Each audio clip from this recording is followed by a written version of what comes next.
Доброе утро, уважаемые жюри и участники конкурса. Меня зовут Добаева Екатерина, мне 9 лет.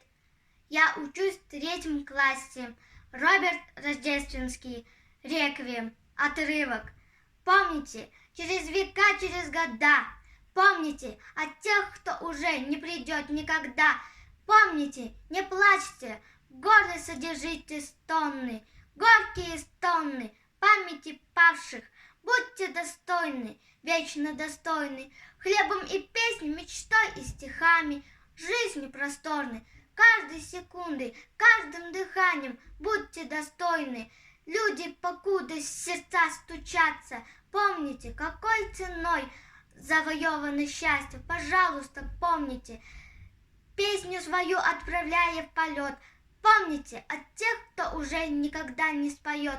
Помните, детям своим расскажите о них, чтоб запомнили, детям детей расскажите о них, чтобы тоже запомнили во все времена бессмертной земли, мерцающим звездам ведя корабли, о погибших помните, встречайте трепетную весну. Люди земли, убейте войну, прокляните войну. Люди земли, мечту пронесите через года, жизнью наполните. Но от тех, кто уже не придет никогда, заклинаю, помните.